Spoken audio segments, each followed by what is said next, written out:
Boa noite, irmãos. Agradecemos a presença de todos hoje aqui na nossa igreja. É um momento de adoração e louvor ao nosso Deus. Gostaria que os irmãos estivessem orando, tendo um momento agora de oração, enquanto entoamos esse louvor para o Senhor.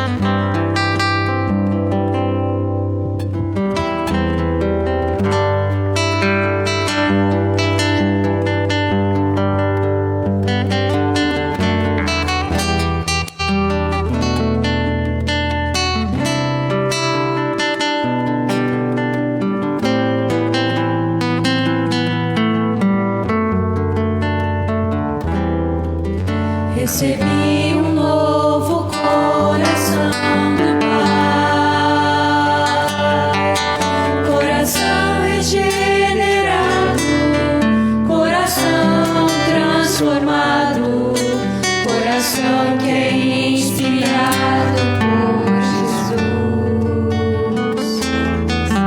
Como fruto desse novo coração, eu declaro a paz de Cristo, te abençoo, meu irmão. Preciosa é a nossa comunhão. Somos corpo, assim bem ajustados, totalmente ligados, unidos, vivendo em amor, uma família, sem qualquer falsidade, vivendo a verdade, expressando a glória do Senhor, uma família, vivendo o compromisso no grande amor de Cristo. Eu preciso de ti, querido irmão, precioso és para mim, querido irmão.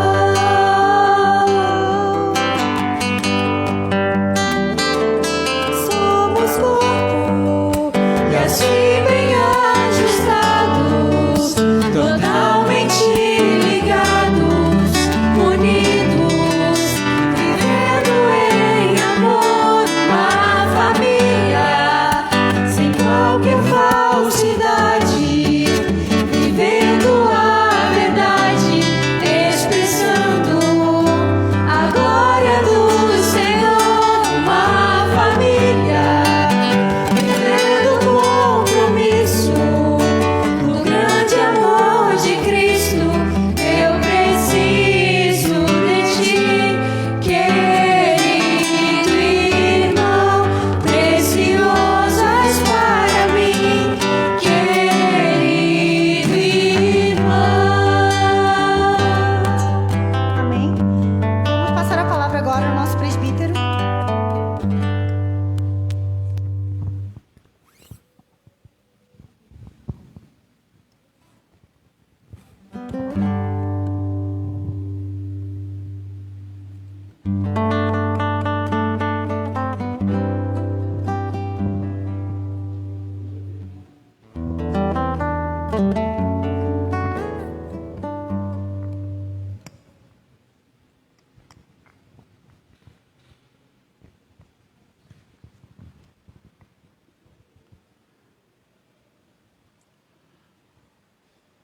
Boa noite, meus irmãos. Eu vou ler o Salmo 136, 1. Rendei graças ao Senhor, porque Ele é bom, porque a sua misericórdia dura para sempre. Amém. Agora eu quero orar.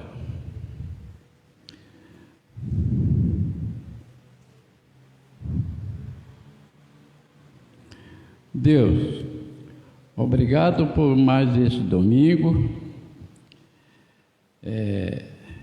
estar aqui na tua casa para glorificar o teu nome. Eu te agradeço também pela mensagem que o pastor vai trazer. Tudo isso em nome do teu filho amado Jesus. Amém, Senhor. Amém.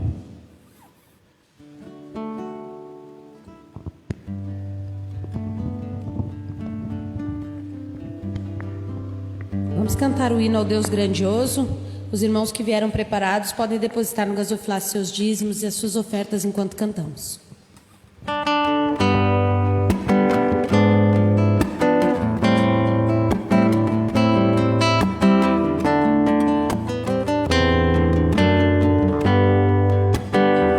Senhor meu Deus, quando eu maravilhado os grandes feitos vejo da tua mão, estrelas, mundos e trovões rolando a proclamar teu nome na amplidão. Canta minha alma então a ti, Senhor. Grandioso és tu, grandioso és tu. Canta minha alma então a ti, Senhor. Grandioso és tu, grandioso és tu. Quando atravesso bosques e florestas, ouvindo a brisa, pássaros cantar, ou vejo além montanhas altaneiras, o teu poder e glória proclamar. Grandioso és tu, grandioso és tu. Canta minha alma então a ti, Senhor. Grandioso és tu, grandioso és tu. Quando percebo que na cruz maldita por teu amor Jesus morreu por mim e me livrou do jugo do pecado, ali vertendo sangue carmesim. Canta minha alma então a ti, Senhor. Grandioso és tu, grandioso és tu. Canta minha alma então a ti, Senhor. Grandioso és tu, grandioso és tu. Quando afinal em resplendor e glória Jesus abrir as portas da mansão, eu hei de estar de joelhos entre os santos, na mais humilde e vera adoração. E então cantar eternamente ali. Grandioso és tu, grandioso és tu. E então cantar eternamente ali. Grandioso és tu, grandioso és tu.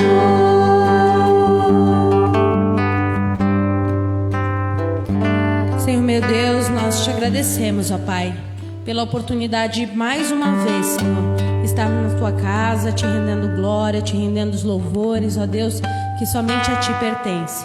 Te agradecemos, Senhor, porque nós temos a oportunidade, Senhor, de entregar a ti, Senhor, os nossos dízimos, as nossas ofertas, os nossos louvores, ó Deus, e te pedimos, Senhor, continua, Senhor, sustentando esta casa de oração, Pai. Continua, Senhor, sustentando a tua igreja neste lugar, Pai. Continua, Senhor, a estar no nosso meio, Senhor, e a permitir que nós possamos, Senhor, te louvar e te adorar dia após dia. Te agradecemos por tudo, ó Deus. Em nome de Jesus. Amém. A igreja pode se colocar de pé.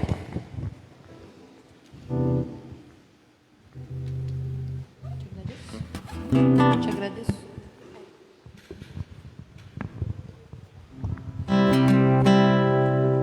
Te agradeço.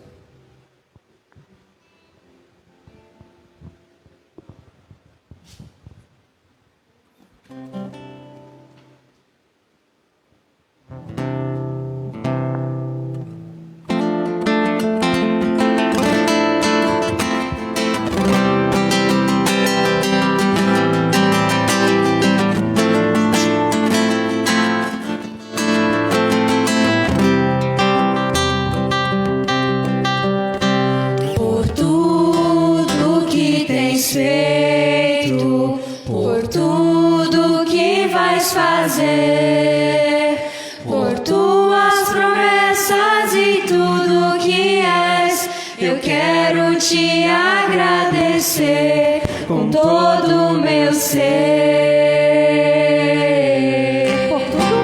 Por tudo que tens feito, por tudo que vais fazer, por tuas promessas e tudo que és, eu quero te agradecer com todo o meu ser. Te agradeço, meu Senhor. Te agradeço, meu Senhor. Te agradeço por me libertar e salvar, por ter morrido em meu lugar. Te agradeço, Jesus, te agradeço. Eu te agradeço, te agradeço, te agradeço por me libertar e salvar, por ter morrido em meu lugar. Te agradeço, Jesus, te agradeço. Eu te agradeço, te agradeço, te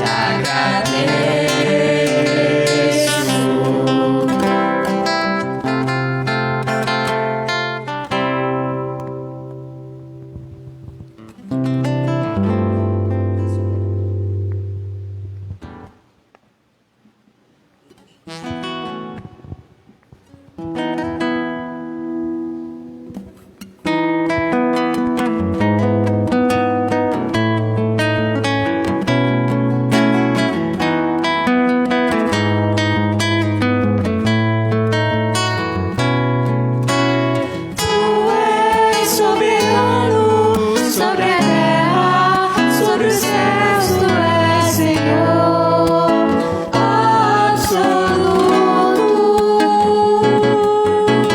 Tudo que existe, que acontece, tu sabes muito bem.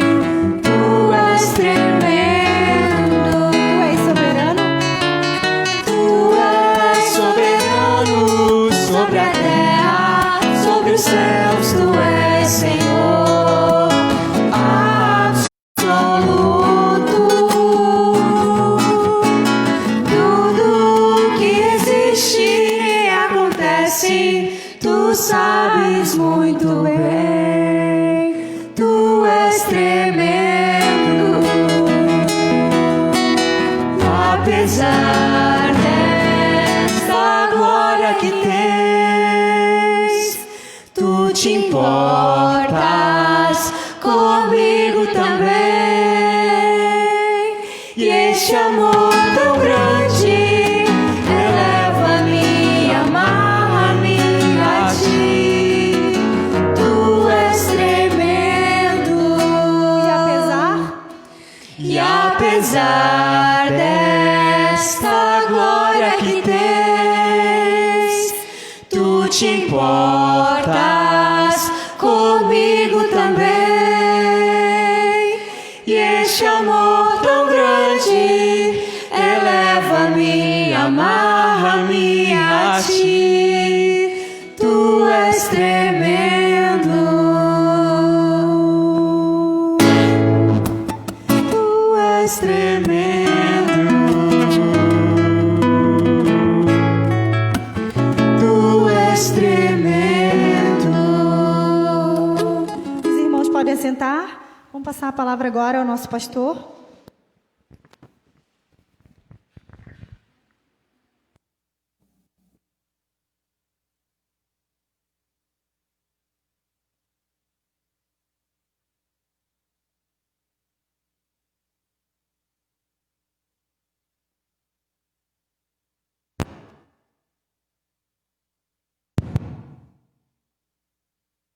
Meus amados irmãos, saúdo todos na bendita paz do Senhor Jesus, saúdo aqueles que estão nos assistindo também pela live. Hoje nós temos aqui a nossa comemoração, dos 42 anos de igreja organizada, segunda igreja organizada. Os irmãos sabem que aí tem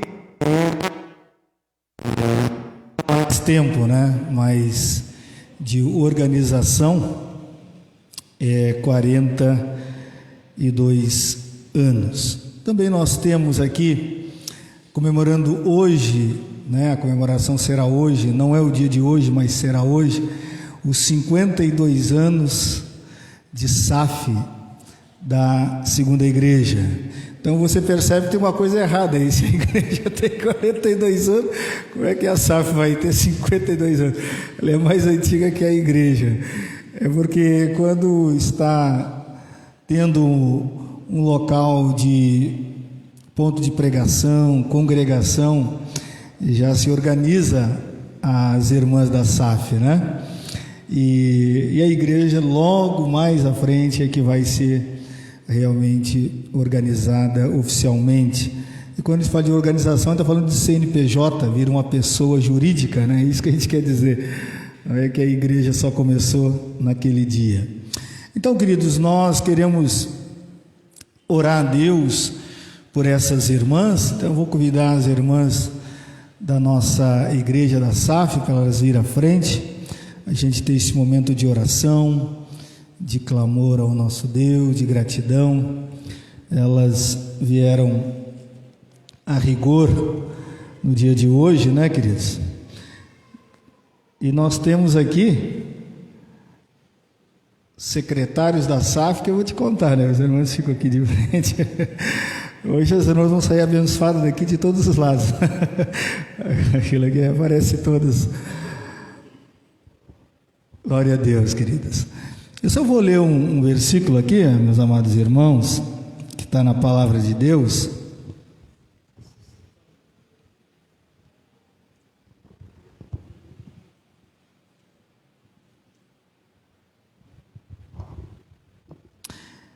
Provérbios, o capítulo 14 e o versículo 1. É um texto conhecido das irmãs, mas é importante para esse momento. Diz assim: a mulher sábia edifica a sua casa, mas a insensata com as próprias mãos a derriba. Então, irmãos, essa palavra de Salomão fala da mulher sábia e da mulher tola, da mulher insensata. É interessante que ele vai dizer que no texto que não é o diabo que destrói a casa dessa mulher, não são os vizinhos, não é a sogra, porque a gente culpa muito a sogra, a sogra é a culpada. O texto diz que a mulher insensata, a mulher tola, a mulher que falta sabedoria nela, com as suas próprias mãos, ela vai destruindo a sua própria casa. Então, eu quero agradecer a Deus, porque nós estamos aqui diante de mulheres sábias, e isso é tão verdade, como eu falei no começo aqui. A SAF, ela já existia antes da igreja ser organizada. Você vê que coisa interessante. Ela teve um altos e baixos, teve um momento que ela deu uma parada, e agora ela retorna com toda a força, Então eu vou pedir para o Alexander vir à frente, e também o pastor Everton, esses dois secretários aqui, que estão, um está ungido para pregar e o outro está ungido para orar. São secretários presbiteriais, e a gente vai pedir então para o Alessander orar e pedir a graça de Deus sobre essas irmãs. Ele que tem caminhado com as irmãs do presbitério. O nosso secretário aqui da igreja está viajando. Muitos irmãos, na verdade, da nossa igreja estão pegando esse período para estar com a família. Irmãs também, que nós temos um grupo mais pequeno, né? Graças a Deus, que Deus deu condições e abriu esse espaço para o pessoal poder viajar. Então vou pedir para o nosso irmão Alessander, se ele tem alguma palavra pode falar e orar pelas nossas irmãs. Vamos orar então. Soberano Deus eterno Pai, graças te damos por essa oportunidade, por este momento, por esse dia, o dia do Senhor, que nós possamos estar aqui na tua casa para render graças a ti, te louvar e te adorar, Pai.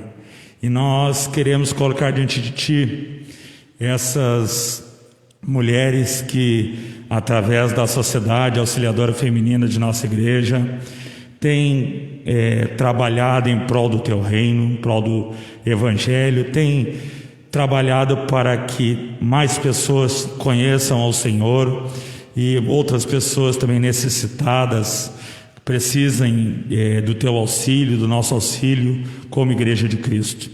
Senhor, continue derramando graça sem medida sobre a vida delas, Pai, dando elas sabedoria, capacitando elas diariamente, Pai. Muito obrigado por todas estas coisas, e é em nome de Jesus que nós oramos, agradecidos. Amém.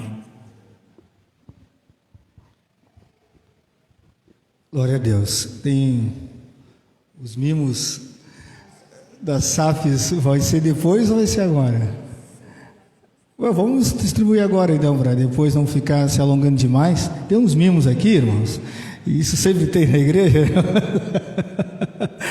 E ela vai distribuir para as irmãs e para as irmãs da SAF.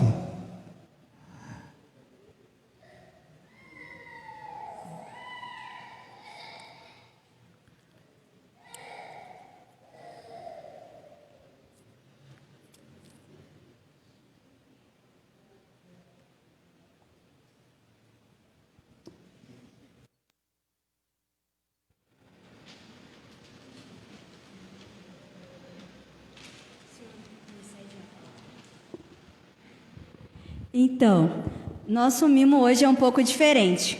Ao invés da SAF, só vou pedir ajuda para a irmã segurar aqui para mim, por favor. Ao invés da SAF receber presente, a SAF vai dar presente. Nosso primeiro presente é para o nosso convidado dessa noite, o nosso querido reverendo Everton, que também é secretário presbiterial. E o outro é para a sua auxiliadora, a irmã Clarice, que é presidente da Federação de SAF do PRVS. Então, minha irmã, que Deus abençoe você. Aqui. E o presente que também faltou, mas que é muito especial, é para o nosso querido reverendo João Carlos. O reverendo João Carlos está acostumado todos os anos a receber o seu presente e mais um vídeo. Esse ano a gente falou assim, chega de vídeo para o reverendo. Vamos fazer algo totalmente diferente. Porque ele já sabe que vai ganhar vídeo mesmo, então não vamos dar vídeo. O que nós vamos dar para o reverendo está aqui. Cuidado que quebra. O senhor pode abrir. O reverendo João Carlos, para quem não sabe, foi pastor designado para a nossa igreja, revitalizador de igreja. Só que agora, esse ano, nós tivemos o privilégio dado pelo Senhor Deus de recebê-lo como pastor eleito. Então, a nossa igreja preparou para ele algo que vai ficar na memória dele. Ali, um quadro, olha lá. Um quadro com toda a igreja, mais a igreja de Charqueadas, com todos os votos da qual elegeram ele, pela primeira vez, pastor eleito de uma igreja. Que o Senhor Deus continue lhe abençoando, pastor, o senhor e a sua família. Para nós, como igreja, é um privilégio tê-lo conosco. Esperamos que não somente 5, mas muito mais, né, irmãos? O senhor saiba que nós amamos o senhor e a sua família e esperamos que um pouquinho da igreja fique lá na sua casa. Que Deus abençoe.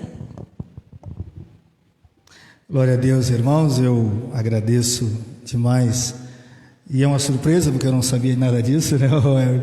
Eu sabia que tu tinha para receber aí o mimo, né?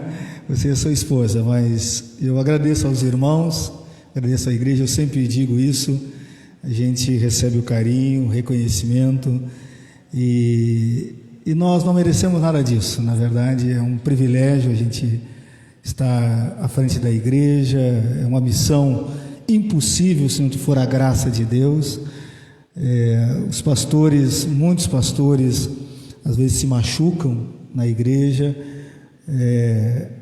e a igreja às vezes machuca o pastor machuca a igreja, mas é um relacionamento que é assim mesmo, irmãos.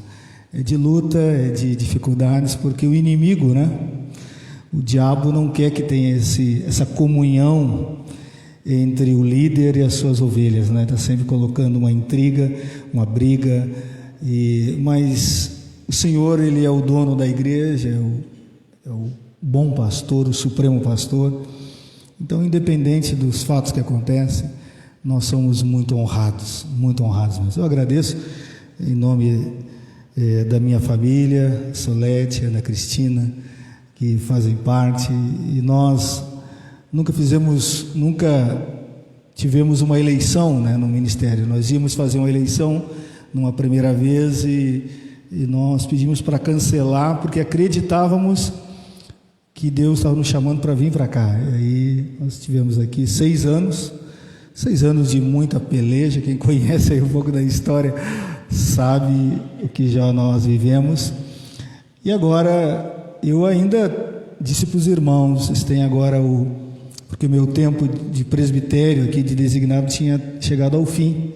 E eu disse, irmão, vocês têm o privilégio de buscar alguém bem melhor, bem mais capacitado. Vocês têm aí a oportunidade, né? E os irmãos relutaram para que nós fizéssemos a eleição e ficássemos mais um período. Então eu só tenho que agradecer, irmãos. Eu só tenho que agradecer a Deus, agradecer aos irmãos, e muito obrigado pelo presente aqui que recebi. Muito obrigado mesmo. Vai estar lá na nossa sala e já estamos orando, né? Aí não tem como se esquecer dos membros, né? Eu vou orar pelos membros, porque vão estar na nossa sala, entendeu? E muito obrigado, irmãos. Eu, de coração mesmo. As irmãs podem assentar. Amor, pode levar para mim? O Everton pode vir aqui, Everton. Guarda aí o seu mimo, né? Então, queridos, eu vou... Pega na minha bolsa ali, Alisson, por favor. Tem um livro aí, pega para mim. O Everton sabe que pastor, só presenteia pastor com livro, né? As irmãs têm uma criatividade, mas pastor, só presenteia pastor com livro. E eu agradeço a Deus pela vida do nosso irmão Everton, que é pastor ali em Sapiranga, irmãos. Também Sapucaia. Sapiranga era a igreja que estava antes, na verdade, Sapucaia. E ele também é um plantador, um revitalizador de igreja, está ali e praticamente está revitalizando aquela igreja ali, está levantando aquela igreja. Eu sei um pouco da história, como ele chegou ali, e praticamente estava sendo um ponto de pregação, uma congregação.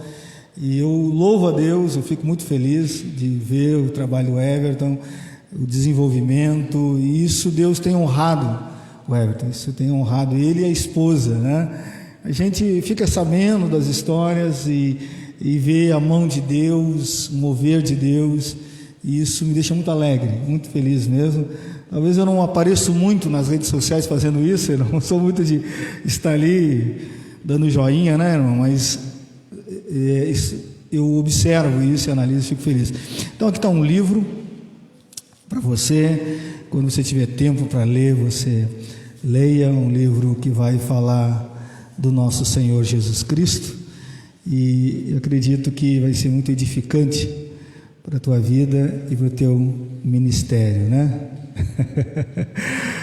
Muito bom, que Deus abençoe. Então, meus amados irmãos, vamos ficar de pé, vamos orar pelo Everton. Ele vai pregar a palavra hoje, foi convidado, é amigo do nosso irmão presbítero Alessander, e nós cremos que Deus tem uma palavra do coração dele para os nossos corações, e já colocou isso na vida do nosso irmão, no coração e certamente nos lábios. Vamos fechar os olhos, vamos orar ao nosso Deus. Pai querido, Pai santo, nós te louvamos, ó Deus, por essa noite. Que privilégio, ó Deus, de estar com a tua igreja, com o teu povo, e tendo a certeza que o Senhor está nesse lugar, a certeza que o Senhor planejou essa data, ó Deus, muito antes que nós assim imaginávamos ou pensávamos, Senhor. Muito obrigado pela vida do Everton, pela sua família, pelo seu ministério, um homem que tem sido provado e experimentado por Ti, Senhor, e tem sido vitorioso nessa caminhada. Sabemos, meu Pai, que o inimigo coloca às vezes tropeços, ciladas, armadilhas, mas o Senhor, com a Tua mão poderosa, tem protegido ele e toda a sua casa. Muito obrigado pelo trabalho que ele tem realizado ali em Sapucaia do Sul, ó Deus. Muito obrigado por ele estar dando vida àquela igreja, dando, ó Deus, aquilo que o Senhor tem colocado nas mãos dele como bom dispenseiro da tua obra, Senhor. Muito obrigado, ó Deus, por ele aceitar o convite e estar aqui conosco. Que o Senhor, ó Deus, derrame bênção sem medida sobre a vida dele e ele possa distribuir isso para o teu povo que está aqui essa noite. É no nome de Jesus que eu oro e te agradeço, hoje e sempre. Amém e amém. Glória a Deus.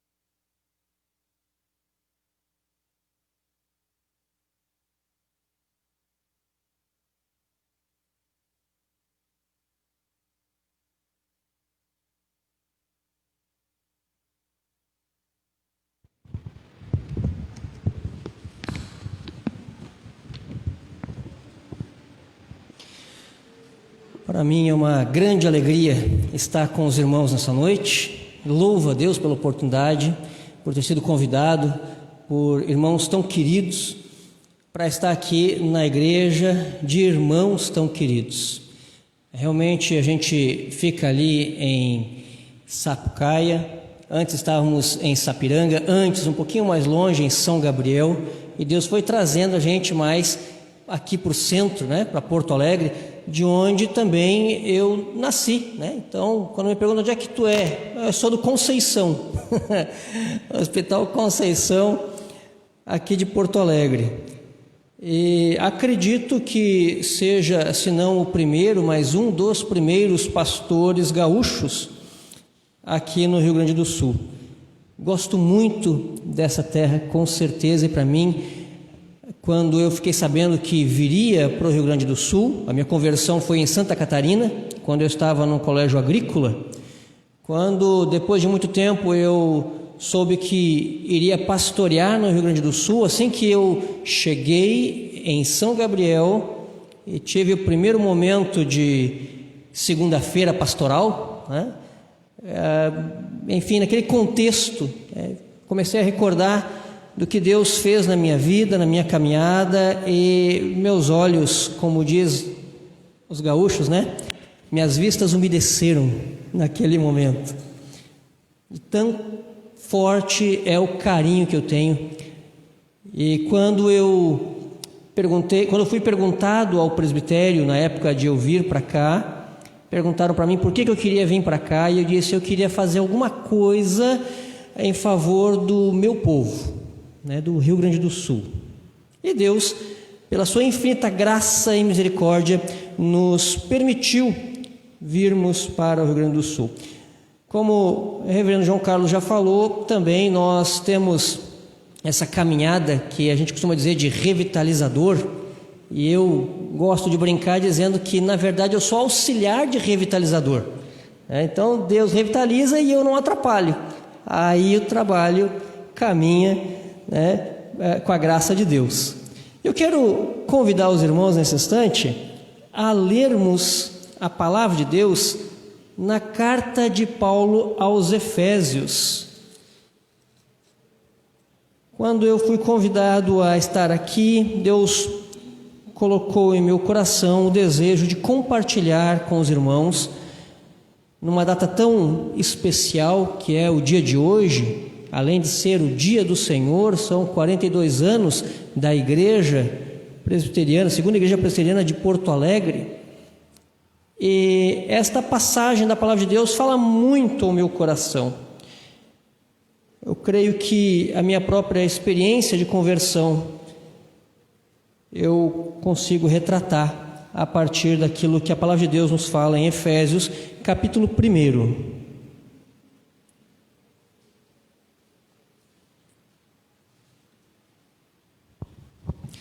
Efésios, capítulo 1,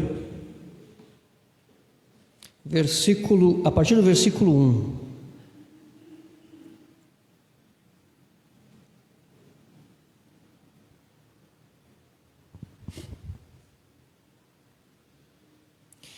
Nós vamos ler inicialmente o verso 1 e o verso 2.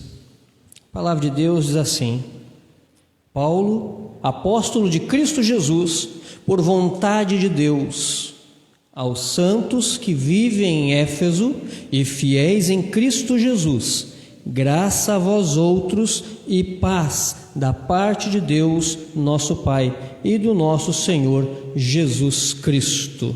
Até aqui, versículo 1 e verso 2, quero convidá-los mais uma vez a fecharmos nossos olhos e orarmos ao Senhor. Pai amado, nós te agradecemos imensamente pela tua palavra. Agradecemos, ó Pai, porque o Senhor, através dela, fala ao nosso coração, e nesta noite, mais uma vez, nós aguardamos para que o Senhor continue falando conosco, como tem feito desde o início desse culto, através da tua palavra. Nós te louvamos porque nos permitiu nessa noite glorificar o teu nome, nos permitiu nessa noite estarmos reunidos na tua casa, nos permitiu nessa noite conversar com o Senhor em oração. E agora, ó Deus, eu te peço, em nome de Cristo, que derrame a iluminação do teu Espírito sobre cada um de nós, para que todos nós possamos compreender a tua vontade, para que todos nós saiamos desta casa de oração nesta noite, cônscios do que o Senhor espera de cada um de nós. Em nome de Cristo Jesus é que eu te peço. Amém. Queridos, eu quero, nesse momento, observar com os irmãos algumas questões introdutórias desta carta escrita aos Efésios. Nós vamos refletir nesses 2 versículos. E para que nós possamos compreender o que Deus deseja nos falar, é importante que nós compreendamos também o contexto em que ela foi escrita, o contexto histórico da igreja de Éfeso, e então aplicarmos isso à nossa vida. Bom, a carta de Paulo escrita aos Efésios possui uma grande relação com a carta aos Colossenses também. De fato, o mesmo que levou a carta aos Colossenses também levou a carta aos Efésios. Paulo escreve estas 2 cartas com pouco espaço de tempo entre cada uma delas. A residência de Paulo era a prisão. Então ele, dentro da prisão, resolve escrever a sua carta para as igrejas.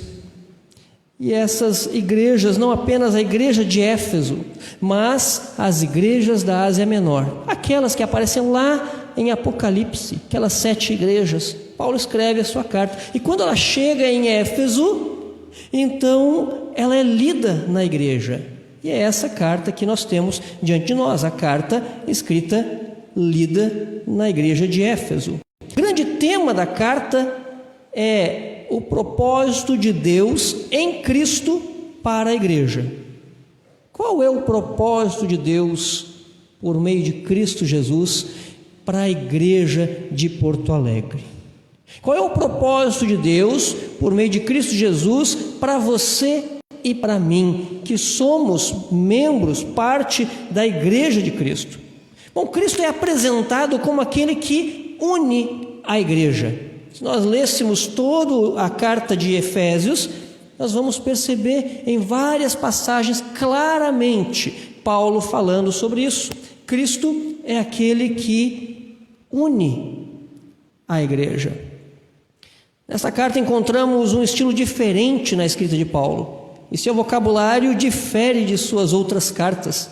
Seu modo de expressar parece uma meditação religiosa ou um tratado teológico. E nós podemos ter em mente exatamente Paulo na prisão, refletindo, pensando sobre aquilo que ele havia falado já na igreja, sobre aquilo que havia acontecido em Éfeso, e agora falando dessas coisas para que elas fossem escritas e então endereçada à igreja.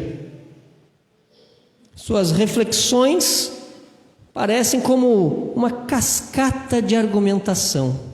E é interessante que, se você folhear, se a sua Bíblia for igual a minha, você folhear uma página, tem o versículo 3 até o versículo 14. E se depois em casa você der uma olhada nessa passagem do verso 3 ao 14, vai perceber que é uma grande oração, como se fosse uma grande frase, sem um ponto final, a não ser lá no verso 14. Paulo parece entusiasmado, falando, ou melhor, escrevendo, registrando as maravilhas de Deus, a teologia propriamente dito, para então lá depois do capítulo 3, do capítulo 3 para frente, ele então aplicar tudo aquilo que ele estava falando nos 3 primeiros capítulos à vida prática da igreja, à vida prática dos irmãos. Então nós vemos um Paulo refletindo, um Paulo escrevendo, ou melhor, registrando os seus pensamentos a respeito da unidade da igreja por intermédio de Cristo.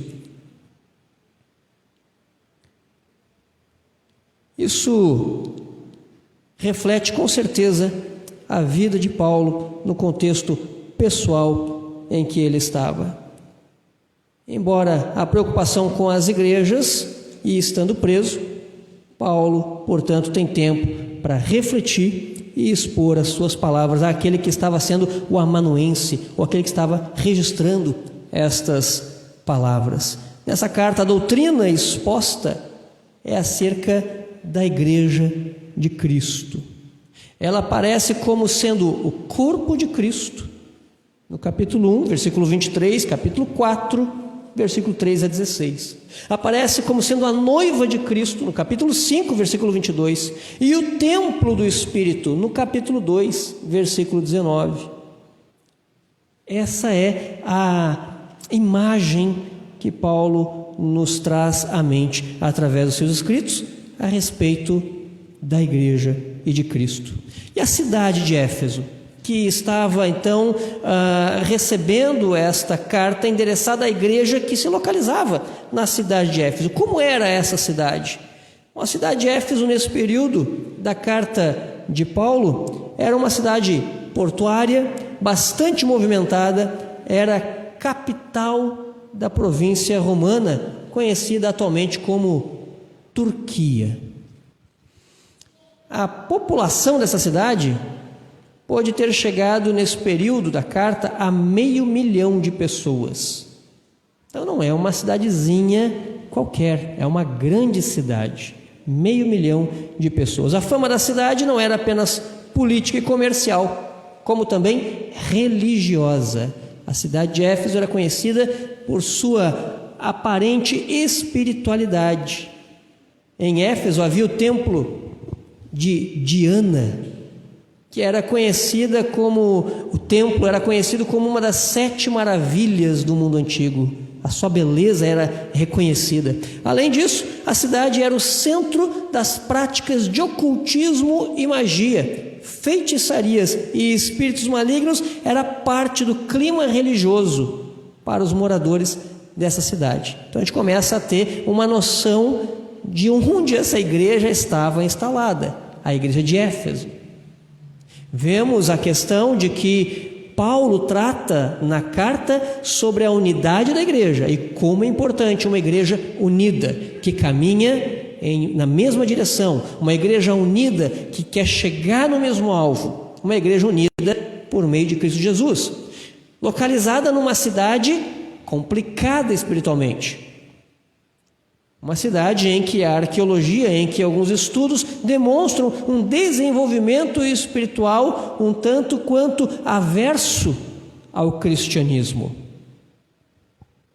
E por causa do templo de Diana e do porto, muitas pessoas que circulavam por essa cidade movimentavam um comércio de artigos religiosos extremamente amplo e que dava muito lucro. Venda de amuletos era grande parte desse movimento econômico, desse movimento do comércio da cidade. Vendia-se então réplicas do templo de Diana e as pessoas iam para lá para conhecer esse templo, iam para lá e compravam esses amuletos e o comércio então progredia nessa direção. Paulo já havia também anteriormente estado em Éfeso. A palavra de Deus em Atos dos Apóstolos, capítulo 19, nos apresenta esse contexto. Em sua visita anterior, ele encontra discípulos de João Batista, que estavam residindo na cidade. Paulo frequenta a sinagoga e ali fala ousadamente. Por enfrentar oposição, ele passa então a ensinar os 12 discípulos numa escola de modo mais isolado, ficando na cidade, conforme Atos capítulo 20, versículo 31, no mínimo 3 anos. E é interessante a escola e o mecanismo que Paulo usou para ensinar esses discípulos em Éfeso. A escola de Tirano. Paulo possivelmente trabalhava no período da manhã e no período mais forte do sol, aproximadamente das 10 horas até as 4 da tarde, onde seria uma espécie de repouso. Ele então ia para a escola de Tirano e, ao invés de repousar, ensinava ali sobre a palavra de Deus. Em vez de descansar, ou como alguns dizem, enquanto descansa, carrega pedra. Era essa a questão de Paulo. Ensinava a palavra de Deus no seu momento de folga do seu trabalho, haja vista que ele era fazedor de tendas. Tendo visto todo esse contexto, podemos agora nos aproximar do texto que inicia a carta aos Efésios. Cidade grande, populosa, portuária, movimentada, turística, abastada economicamente, politicamente importante, extremamente religiosa, mergulhada no misticismo e endereço de uma das igrejas plantadas por Paulo, em que os cristãos viviam em meio à clara batalha espiritual. Esse é o contexto que nós temos ao nos aproximar do quadro histórico de Éfeso. No início da carta já podemos observar a ênfase na centralidade de Jesus. Perceba, Paulo, apóstolo de Jesus, Cristo Jesus, por vontade de Deus, e aí o texto vai se desenvolvendo. Mas vemos já Cristo sendo citado no primeiro versículo. Cristo é o elo que nos une estando nós em qualquer lugar. Paulo estava na prisão e aqueles que receberam a carta estavam na igreja, mas Cristo é aquele que une não somente quem está distante geograficamente, mas une culturas, judeus e gentios, e isso é tratado na carta enviada aos Efésios, a união da igreja entre gentios e judeus também. Quando eu falo em gentil, e a palavra de Deus fala em gentil, ela não está tratando de pessoas simpáticas, né? Pessoas gentis. O gentil na Escritura é aquele que não tinha o sangue de Abraão correndo nas suas veias, mas tinha a fé de Abraão correndo em seu coração.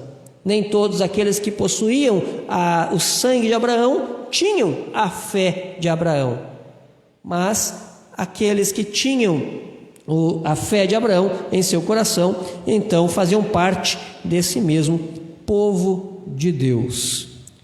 Temos então 3 elementos diante de nós, apresentados por Paulo nos primeiros versos da carta, a saber, remetente, destinatário e bênção. Pastor, nós vamos refletir sobre isso nessa noite?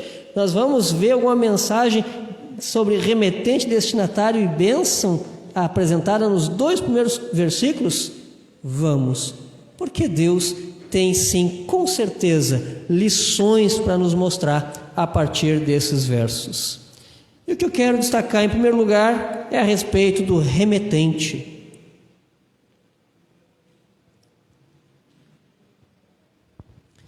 Paulo, servo de Deus, nos conduz à observação sobre o que ele é e por que ele é. Veja só o versículo 1. Paulo, apóstolo de Cristo Jesus, por vontade de Deus. Até aqui. Tem uma maravilhosa vírgula ali, depois da palavra Deus, e eu gosto muito, a igreja de Sapucaia sabe disso, eu gosto muito de ponto e vírgula, porque faz a gente parar um pouquinho, pensar um pouquinho, e depois então continuar. Mas nós vemos aqui já o servo de Deus, Paulo, que nos conduz a refletir sobre quem ele é e por que ele é. Paulo é apresentado como apóstolo, e nesse sentido ele o é como os demais apóstolos que caminharam com Cristo durante 3 anos do ministério de Jesus. Paulo mesmo se considerava chamado por Deus como os 12 apóstolos. E isso fica bastante claro quando escreve aos Coríntios a sua primeira carta. Nós podemos observar em 1 Coríntios capítulo 15, versos 7 a 11, a palavra de Deus e Paulo, especificamente dizendo: depois foi visto por Tiago, mais tarde por todos os apóstolos, e afinal, depois de todos, foi visto também por mim, como por um nascido fora de tempo, porque eu sou o menor dos apóstolos. É Paulo quem está falando quando escreve aos Coríntios. Sou o menor dos apóstolos, e mesmo não sou digno de ser chamado apóstolo, pois persegui a igreja de Deus, mas pela graça de Deus sou o que sou. E a sua graça que me foi concedida não se tornou vã, antes trabalhei muito mais do que todos eles. Todavia, não eu, mas a graça de Deus comigo. Portanto, seja eu ou sejam eles, assim pregamos e assim crestes. Desse modo, ele fala do seu apostolado aos Coríntios. Quando Paulo se apresenta aos Efésios como apóstolo, ele está evocando a atenção dos seus leitores para atenderem ao ensinamento que é apresentado por uma autoridade instituída por Deus. É como se ele dissesse: olha, o que eu vou escrever para as igrejas não é apenas uma carta escrita por um irmão, mas é por alguém que foi chamado para fazer isso.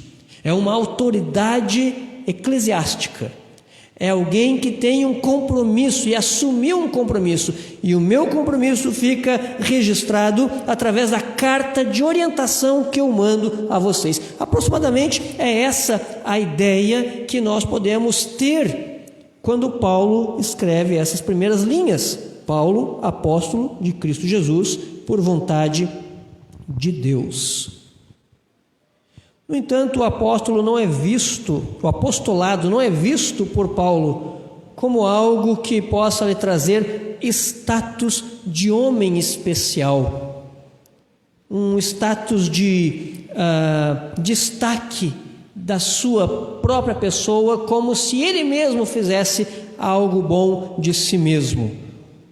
Também não é visto como algo de destaque que lhe trouxesse grande vantagem humana, o qual possa ter atraído a atenção de Deus que lhe escolheu o serviço do reino. Não havia nada de bom em Paulo que ele julgasse que Deus tivesse olhado para ele, então dado a ele isso. Foi graça de Deus, e é isso que ele mesmo coloca. O seu chamado não se deve a um mérito pessoal, e ele mesmo claramente expressa isso quando diz ter sido perseguidor da igreja, como pode ser lido em 1 Coríntios, Gálatas e Timóteo.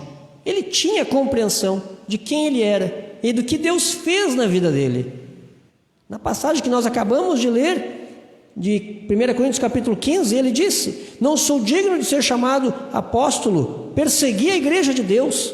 Isso certamente era algo que ele não esquecia, mas ao mesmo tempo ele sabia que Deus o havia agora chamado para fazer a obra do Senhor. De modo algum, Paulo desejava trazer sobre si qualquer tipo de glória pelo ministério que exercia. Antes, ele tem noção clara da responsabilidade que pesava sobre ele. Aquele que fora perseguidor, blasfemo, insolente, ignorante, incrédulo, como de si mesmo ele fala, foi alcançado por Deus, transformado e posto como servo do Senhor para pregar aos que não conheciam a Cristo e para plantar igrejas entre os gentios. Transformação grandiosa na vida desse homem. A expressão apóstolo aparece nas primeiras linhas também no sentido literal, e era essa ideia que Paulo tinha em mente, no sentido literal da palavra, no seu texto original grego, como aquele que saía de um lugar e ia fazer um ministério, ia desenvolver um ministério em outro lugar. Literalmente, a palavra pode ser entendida como uma pedrinha lançada. Apóstolo como alguém que sai de um lugar e vai para outro e lá desenvolve o seu ministério. Assim é que Paulo entendia também o seu ministério. Chamado pelo próprio Senhor Jesus, não por homem algum, não por outro apóstolo, não se auto-intitulando apóstolo, como nos nossos dias, no mundo evangélico, infelizmente, a gente encontra algumas pessoas chamando a si mesmo, se auto-intitulando apóstolo do Senhor.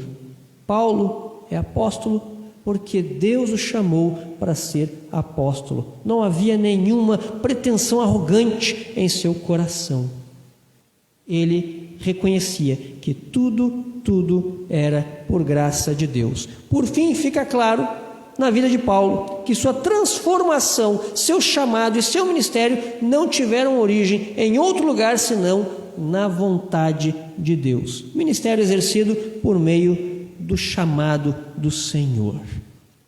Pois bem, diante disso, como aplicamos essa primeira etapa na nossa vida? Como nós aplicamos essa informação sobre Paulo, essa informação sobre aquele que escreve a carta à nossa vida? Qual é a aplicação disso para a nossa vida? O Deus soberano e misericordioso é quem gera vida no ser humano e transforma aquele que antes era perseguidor da igreja em perseguido por amor a Cristo. E nós podemos ver essa transformação na vida de Paulo. Se por um lado devemos entender que ninguém deve assumir a obra de Deus sem ter sido chamado por Cristo, por outro lado devemos lembrar que Deus pode mudar a vida de qualquer pessoa e fazê-la uma grande ferramenta nas mãos de Deus. Não há impossível para o Senhor. E olhando para Paulo a gente percebe isso. Não há impossível para Deus. Deus transforma vidas. Se você ora por alguém que não conhece a Cristo, ou que é rebelde ao Senhor, veja o exemplo de Paulo. Veja o que Deus fez na vida de Paulo e tudo que ele fez por meio de Paulo. Deus pode fazer também por aquele por quem você está orando, por aquele por quem você está talvez discipulando, aquele que que Deus tem colocado no seu coração e você tem orado para que Deus faça uma transformação. E de repente nós olhamos para algumas pessoas e dizemos, ou o nosso próprio coração diz a nós mesmos: não tem jeito, esse aí não vai mudar, essa daí não vai mudar, eu estou orando já faz muito tempo, não há mudança nessa vida, não há mudança nessa pessoa. Quando olhamos para Paulo, que escreveu a carta de aos Efésios, nós vemos que é possível transformação, que Deus muda a vida das pessoas, seja quem for. E eu quero nesse instante compartilhar algo pessoal com os irmãos que estão presentes e que estão também ouvindo na internet. Eu não nasci em lar evangélico e acredito que alguns, se não muitos de nós, também tiveram a mesma caminhada de não nascer no lar evangélico. Mas Deus, certa vez, eu ia falar certa feita, né? Jeito de gaúcho falar, certa feita, mas Deus, certa vez, mudou o nosso coração. Antes da minha conversão, eu gostava da vida religiosa, eu frequentava lugares espirituais, mas não cristãos. Tive algumas situações da minha vida antes da minha conversão com o espiritismo, e aí a gente diz alto espiritismo, médio e baixo espiritismo, todas as escalas do espiritismo.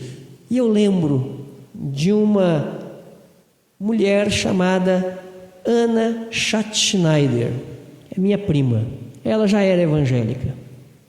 E quando eu tinha 7 anos, ela orava por mim, várias vezes. E eu descobri isso depois.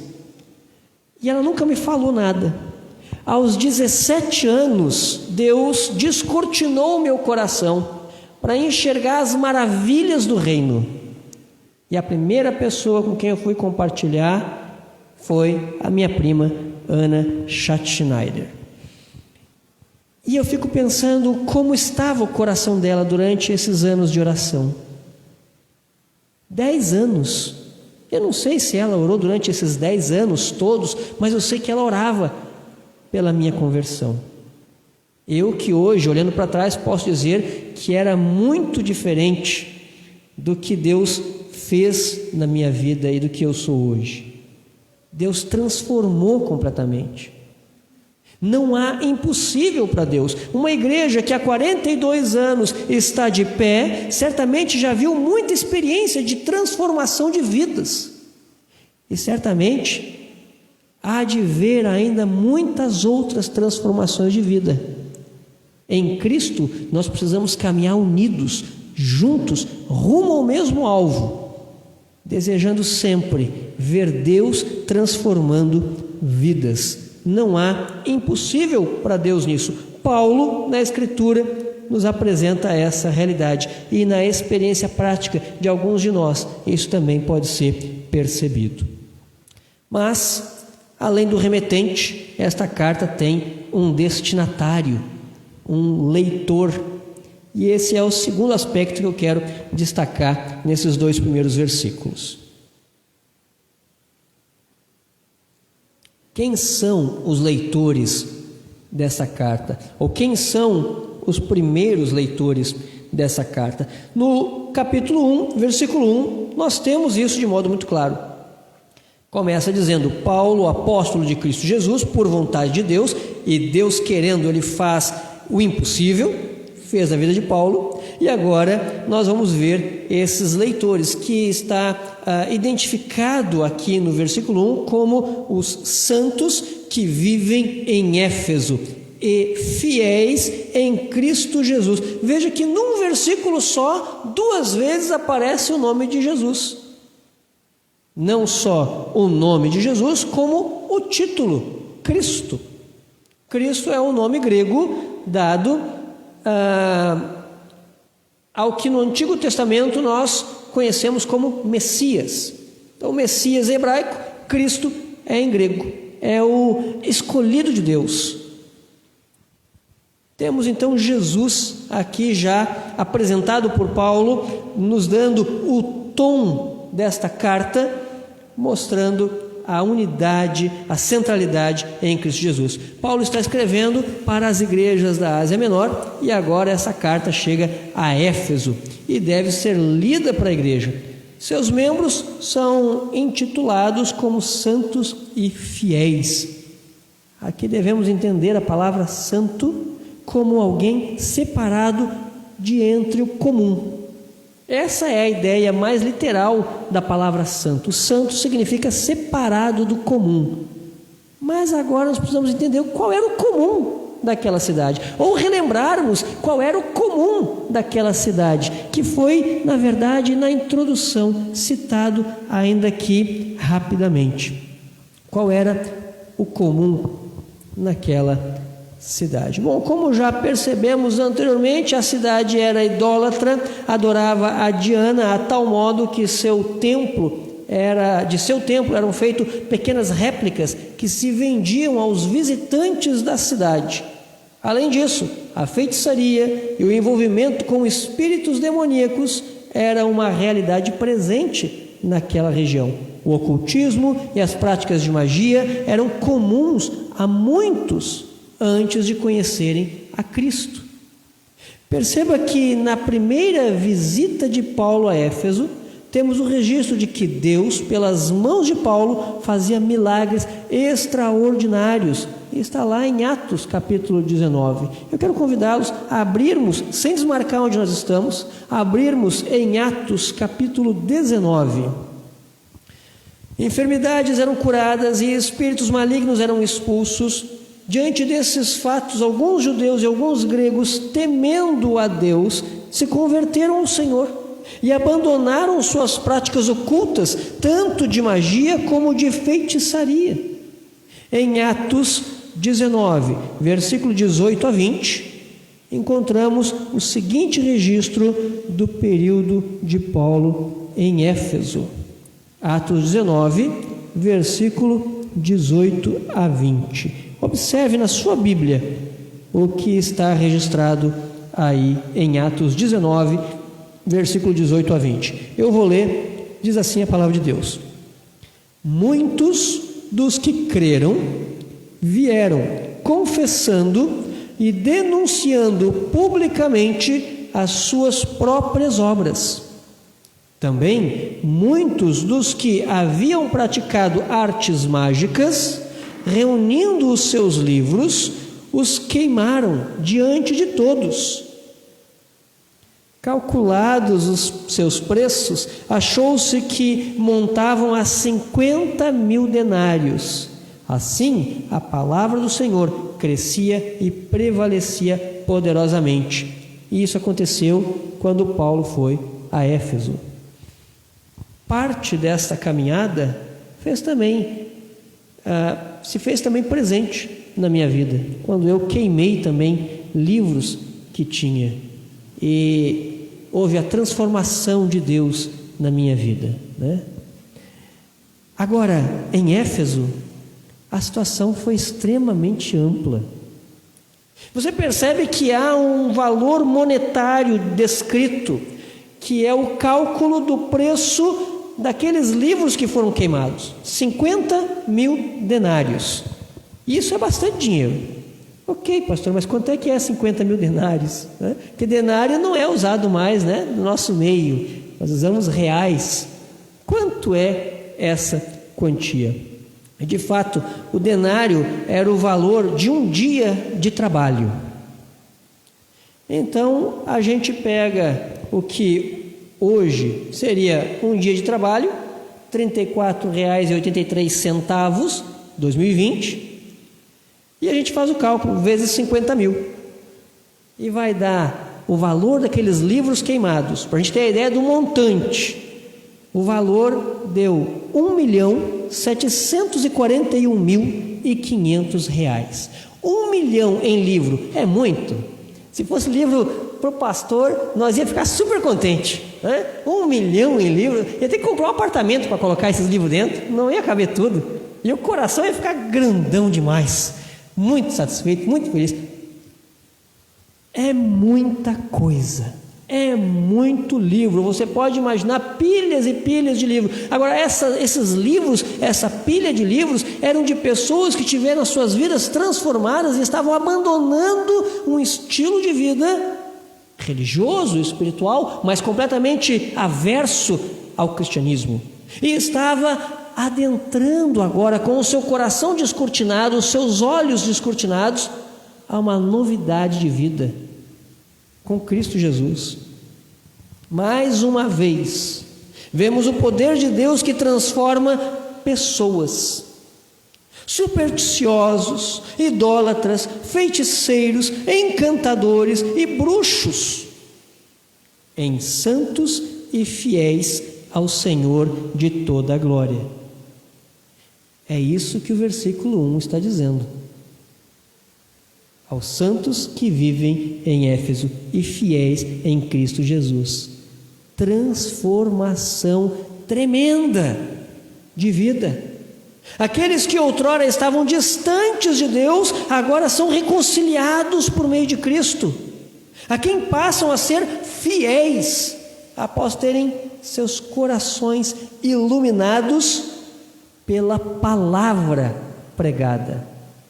Veja que é a palavra pregada por Paulo, ou seja, a palavra pregada com fidelidade, a palavra pregada conforme o ensino dos apóstolos, a palavra pregada conforme o ensino de Jesus Cristo, que fez essa transformação na vida daqueles moradores da cidade. E aí a gente se pergunta, e embora eu seja um pouco nostálgico, quando eu olho Porto Alegre, também há um certo prazer em rever Porto Alegre, especificamente o caminho que eu fiz para cá. Depois eu posso contar com mais detalhes. Mas Éfeso era muito grande. Éfeso tinha muito espiritismo. E a minha cidade?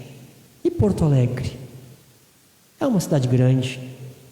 É uma das maiores capitais do mundo. E tem bastante espiritismo? Tem. O Rio Grande do Sul é o lugar onde há mais espiritismo no nosso país, mais do que na Bahia. Mas aqui também tem uma igreja que está fazendo 42 anos, de pessoas fiéis a Deus, que tiveram transformação nas suas vidas e que, unidas em Cristo Jesus, têm o alvo de transformar não apenas o vizinho, não apenas o morador do bairro, mas toda essa cidade. Não trabalha sozinha. Tem outras igrejas fiéis ao Senhor Jesus que pregam a palavra com fidelidade também, para juntos transformarmos a cidade de Porto Alegre. Deixa eu abrir um parênteses aqui. Eu gosto muito desse trajeto que eu fiz hoje, porque quando eu era adolescente, e isso me traz recordação, nós jogávamos aqui no Internacional, né? Então, Colorado, nós fazíamos parte desse momento. Na época que o Tafarel era aqui do Internacional também. Então, quando eu passo por ali na frente, minha esposa já falou, mas meu marido, você já falou essa história de novo, eu já ouvi isso. Aí eu, não, opa, tem que mudar a história. Eu penso, queridos, que mais uma vez é possível encontrarmos a aplicação de Deus para a nossa vida, reforçando aquilo que aconteceu na experiência de Paulo. Não somente Paulo foi alvo da transformação que Deus realiza no homem, mas também os leitores da carta foram alvo da transformação que Deus pode fazer.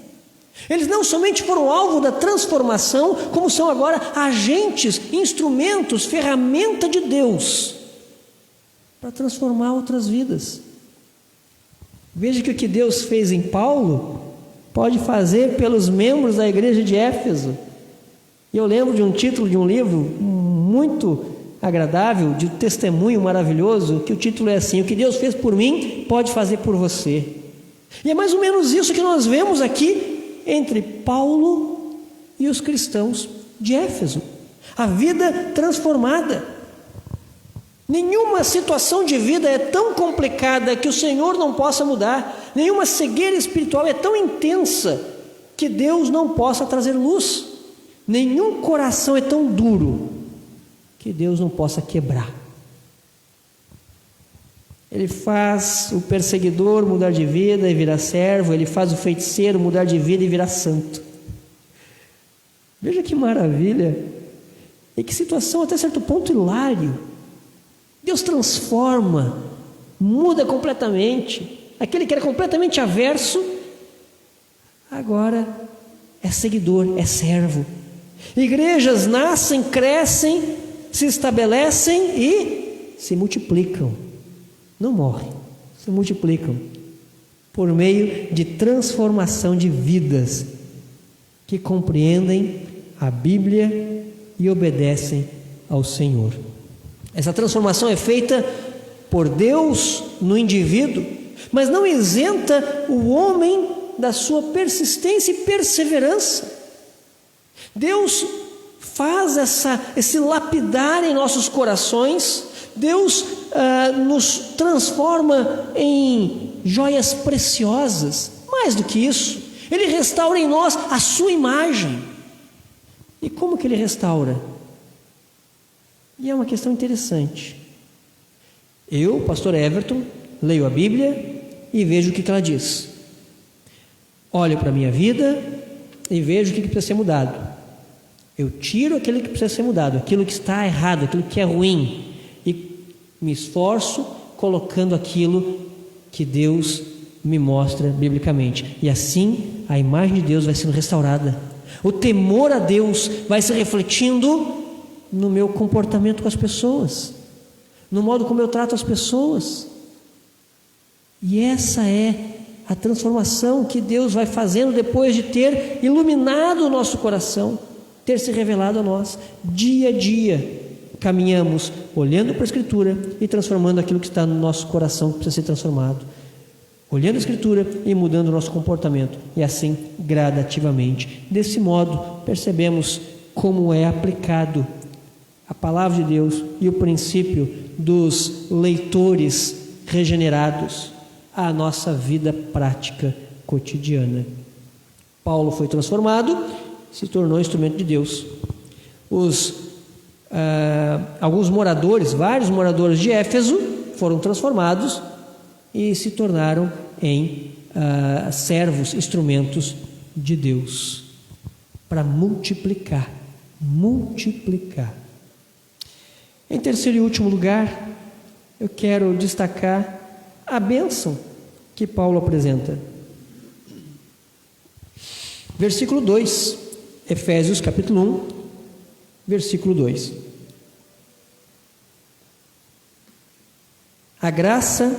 Graça a vós outros e paz da parte de Deus, nosso Pai, e do Senhor Jesus Cristo. Terceira vez em 2 versículos.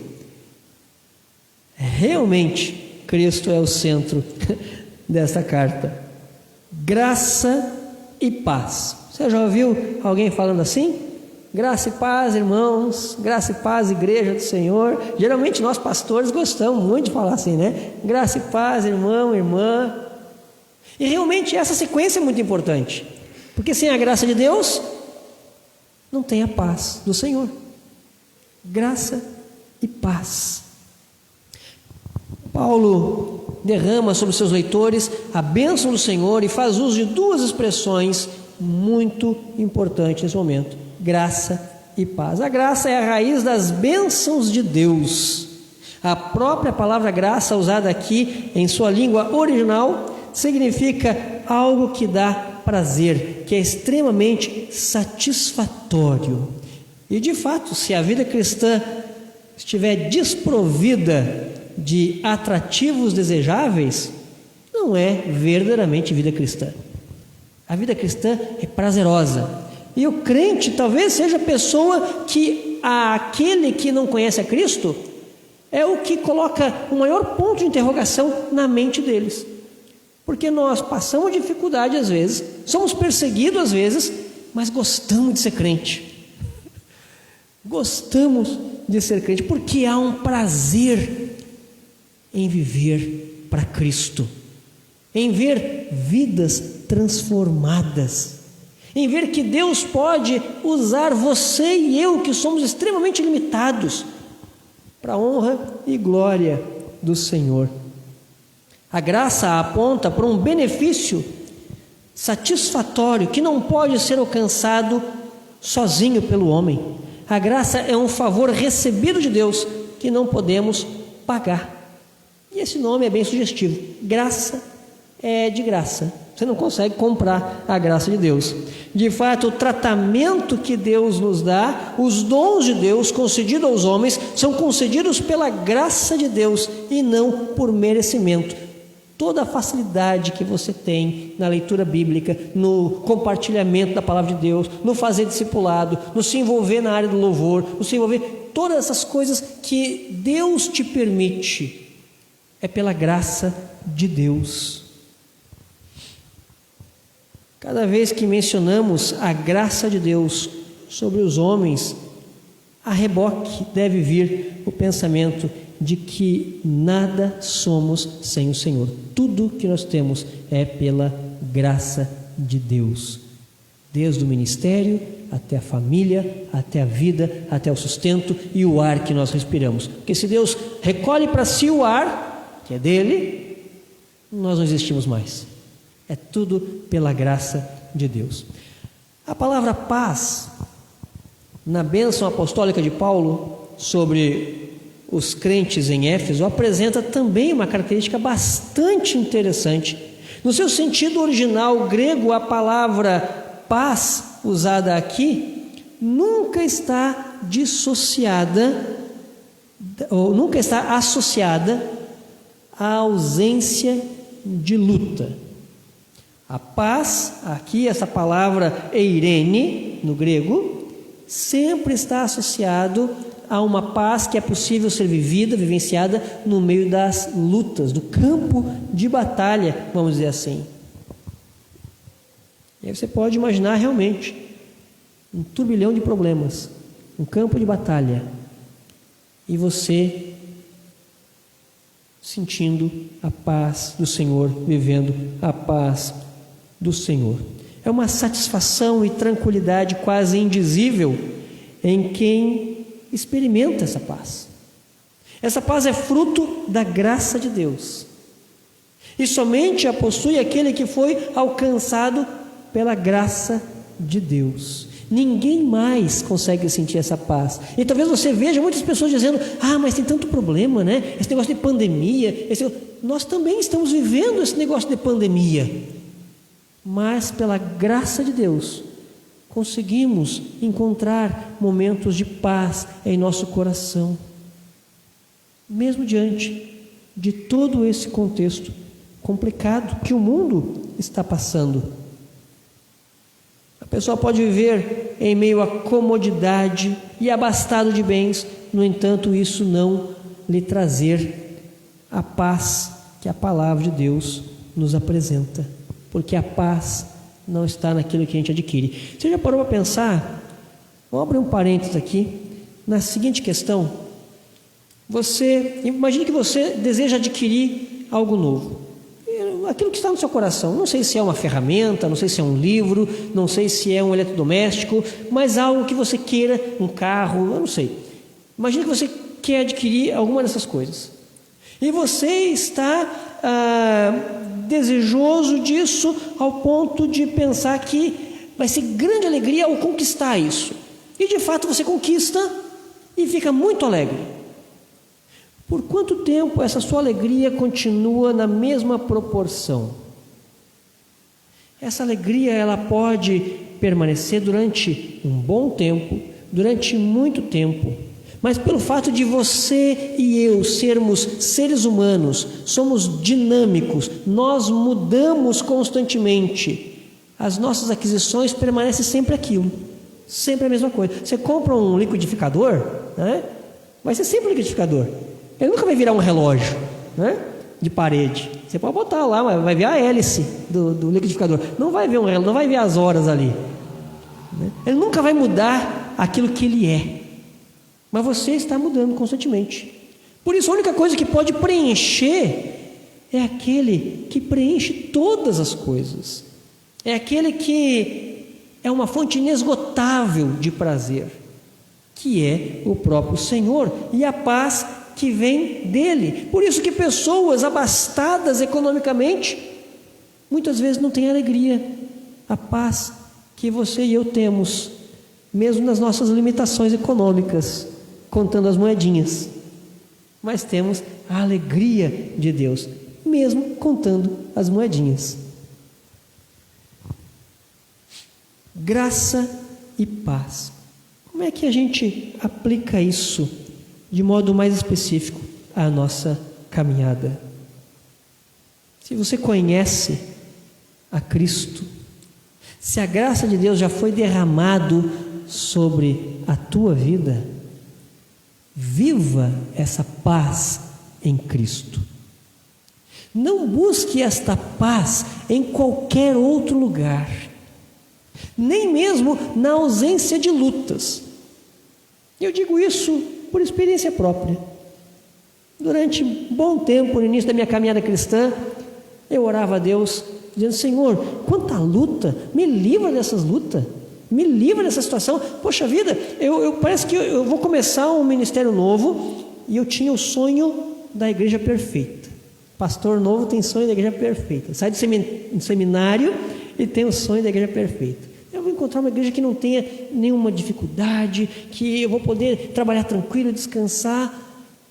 Mas é ilusão, porque isso não traz paz. E não existe a igreja perfeita, não existe nenhum ser humano perfeito. Cristo sim é perfeito, não existe. E depois que a gente compreende isso, a gente começa a falar para os problemas. Ei, problemas, façam fila, um de cada vez, por favor, pode vir, vem o primeiro, você resolveu aquilo ali, você tem um fôlego, daqui a pouco vem o outro, pode vir problema. E é no meio dos problemas que você vai experimentar com Deus a paz. Se nós olharmos para o Antigo Testamento, nós veríamos coisas interessantes que poderíamos colocar nesse momento na nossa mente. Você olha para Daniel na cova dos leões. Daniel na cova dos leões. Deus livrou ele da cova dos leões? Não, Deus não livrou ele da cova dos leões. Problemão. Mas no meio da cova dos leões, os leões não morderam ele. Que paz que ele pôde sentir ao ver que o leão não ia comer ele. Na fornalha ardente, Deus livrou os amigos de Daniel da fornalha ardente? Não. Que problemão. Eles foram para de cara com aquele problema, vão para a fornalha, e foram lançados ali. Aqueles homens que lançaram eles morreram, e eles foram lá no meio da fornalha. Mas no meio da fornalha, Deus fez com que o fogo não queimasse eles, nem chamuscasse. Que paz que eles puderam sentir ao perceber que Deus estava com eles e que o fogo não lhe causava mal. Isaías fala que o povo do Senhor, quando passasse pelo fogo, não iria o fogo queimar. Quando passasse pelas águas, as águas não iriam submergi-los. No entanto, nós dificilmente percebemos que eles de fato iriam passar pelos problemas nesse texto. Iam passar pelo fogo, iam passar pelas águas. Só que enquanto passassem, Deus iria ser com eles. Então eu não posso, aplicando a nossa vida, A graça e a paz de Deus, ela é vivida no meio dos problemas, no meio das lutas. E há muitas lutas na nossa vida. Nós não podemos desejar, não devemos desejar a isenção de problemas na nossa vida. Isso não é uma realidade. Se perseguiram o nosso mestre, será que não vão perseguir nós? Somos tão menos do que o nosso mestre? Certamente que você e eu somos perseguidos. Perseguiram o mestre, vão perseguir você também, e vão perseguir a mim. E a paz só é possível se nós buscarmos em Deus. Os problemas sempre vão existir. E meu desejo para esta igreja, que amavelmente nos convidou para estar aqui nessa noite, é que Deus continue usando cada um de vocês, que Deus continue fazendo transformação de vidas, que Deus continue mudando a cidade de Porto Alegre através desta igreja também. Que Deus abençoe a cada um dos irmãos em nome de Cristo Jesus. Eu gostaria de orar nesse instante, antes de passar a palavra ao nosso irmão. Pai amado, nós te damos graças por um amor tão grande que o Senhor tem por todos nós, pela transformação de vida que o Senhor realizou em cada um de nós, e pelo instrumento nas tuas mãos que o Senhor transformou cada um de nós. Pai amado, eu te peço em nome de Cristo, que o Senhor use cada um de nós para a transformação desse bairro, dessa cidade, do nosso estado, e de onde e para onde o Senhor enviar a cada um dos teus servos. Que tenhamos, ó Pai, no Rio Grande do Sul, um celeiro de servos e servas do Senhor, enviados para todo o canto do Brasil e para todo lugar do mundo, pela tua graça e misericórdia. É isso que nós desejamos, em nome de Cristo Jesus. Amém. Amém.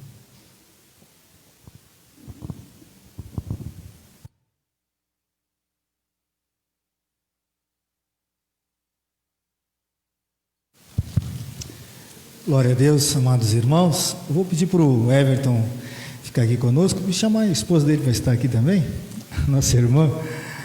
E a gente vai agora ir para o final do nosso culto, né? E vamos chamar o pessoal do louvor também, que vai cantar a última canção.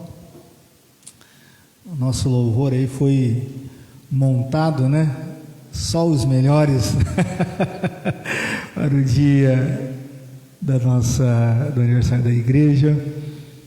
Queremos agradecer aos irmãos por estarem aqui. Queridos, é sempre uma alegria a gente poder estar na casa do Senhor, ouvir da palavra do Senhor, agradecer a vida do Everton e da esposa. Eu sempre digo isso, e os irmãos aqui da igreja têm escutado muito isso. O ministério mais pesado não é a do pastor, mas é da esposa do pastor.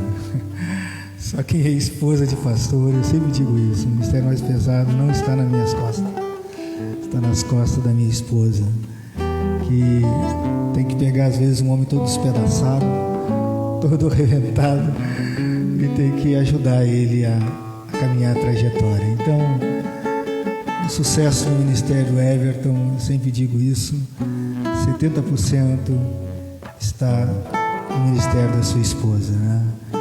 Que caminha junto, escuta coisas, chora sozinho, e que vocês possam ser amados lá na igreja onde vocês estão agora, encontrem amigos de verdade, pessoas que trazem consolo, né? O pastor ora muito pelas pessoas, mas dificilmente alguém chegar e dizer: olha, eu vou aqui orar, como disse o nosso presbítero Valdecir, né? Eu vou vir para orar por vocês, orar pela esposa do pastor, né? Então vamos ficar de pé, queridos, em nome de Jesus. Vamos orar ao nosso Deus. Eu quero aqui orar agradecendo a esses irmãos que são batalhadores, são lutadores, são guerreiros do Senhor. E só estar no Rio Grande do Sul pastoreando já é um guerreiro, já é um guerreiro. Quem já esteve fora do Rio Grande do Sul, esteve em outros lugares dos estados, sabem da diferença, né? Então vamos fechar os nossos olhos e vamos orar ao nosso Deus. Pai querido, Pai santo, muito obrigado por essa noite, Senhor. Muito obrigado por nós podermos estar aqui, sabendo que o Senhor é a pessoa mais importante desse lugar. Assim como frisou o nosso irmão, pastor, reverendo Everton, o Senhor é o centro das Escrituras, o Senhor é o centro da igreja, o Senhor é o centro das nossas vidas. Se nós estamos aqui hoje é porque a Tua graça nos alcançou e ela nos fortalece todos os dias. As Tuas misericórdias se renovam todas as manhãs. E nós, ó Deus, que estamos aqui, somos gratos ao Senhor por isso. Nada que nós venhamos fazer, nada daquilo que nós dediquemos, nos sacrifiquemos, ofertamos, vai pagar aquilo que o Senhor fez por nós naquela cruz maldita ali no Calvário, Senhor. Muito obrigado, Deus, por nós podermos comemorar mais um ano de existência, essa igreja local aqui em Porto Alegre, Senhor. Nós sabemos, meu Pai, que o tempo diz muita coisa, e nós estamos aqui, ó Deus, regozijando na Tua presença, porque muitos homens passaram por aqui e deixaram, ó Deus, o seu legado, deixaram a sua história, e se nós existimos hoje, é fruto do trabalho deles, que o Senhor realizou através deles, ó Pai. Eu quero aqui, meu Pai, junto com a nossa igreja, abençoar a vida do nosso irmão, o nosso pastor amado Everton e a sua esposa, a Clarice, Senhor.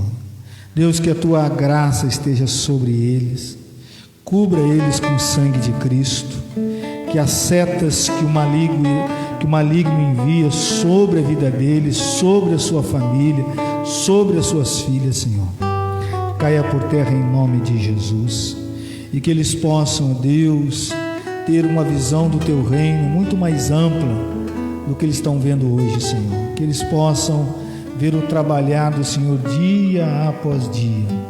Deus, em nome de Jesus, a Tua palavra nos ensina, Senhor, que aquilo que nós queremos para nós, devemos, ó Deus, orar e abençoar o nosso próximo, Senhor.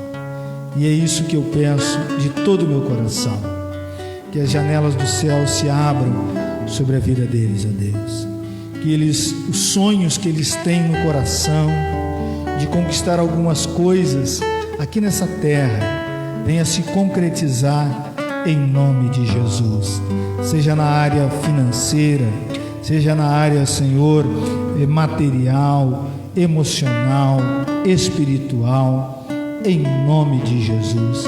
Que o ministério dele seja frutífero, Senhor.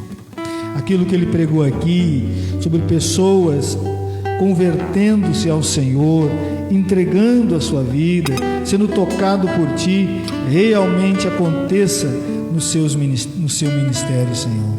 Que ele possa, Deus, ver pessoas que estão trilhando o mesmo caminho que ele um dia trilhou, possam ver o exemplo dele, ver, ó Deus, na vida dele, e abandonar todas as religiões que mais louvam o maligno do que buscam ao Senhor, ó Deus, em nome de Jesus. Muito obrigado, Senhor. Que o Senhor derrame bênção sobre a vida dos meus irmãos que vieram aqui essa noite, irmãos que saíram das suas casas crendo que o Senhor tinha algo de especial para eles, e eu creio, Senhor, que o Senhor falou ao coração de cada um, o Senhor derramou a Tua bênção sobre a vida deles, aqueles que estão nos assistindo também, Senhor. Muitas pessoas de lugares tão longínquos nos assistem, crendo, Senhor, que o Senhor tem algo de especial na vida deles, E nós, ó Deus, como igreja, como segunda igreja, oramos e abençoamos no nome santo de Jesus a vida de cada um. Eu te peço, meu Pai, e te agradeço no nome do teu Filho amado Jesus Cristo, hoje e sempre. Amém e amém. Eu pedi para o nosso irmão Everton, então, impetrar a bênção apostólica.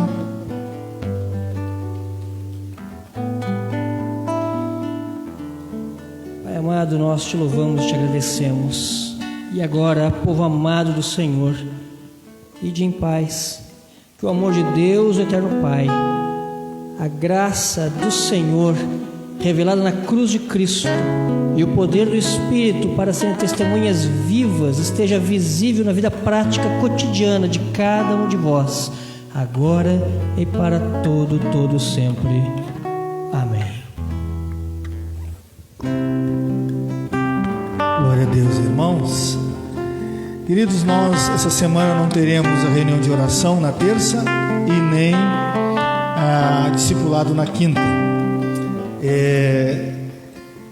Nós estaremos programando um trabalho na quarta-feira. Teremos esse período aí de férias para os irmãos que estão viajando, aqueles que participavam conosco, e muitos querem dar essa pausa. Então nós não teremos as programações, nem dos jovens também, no sábado. Então que Deus abençoe a todos. Eu quero só corrigir aqui, irmãos. Eu falei que a SAF, né, as irmãs da SAF estavam com 52 anos de existência, mas não, é 50 anos. Eu estou envelhecendo as irmãs, a sociedade, mais do que ela né, na verdade. Então, 50 anos de existência, a nossa igreja completando 52 anos, e o louvor vai cantar agora, encerrar esse momento, e que Deus abençoe a todos.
Só nos cabe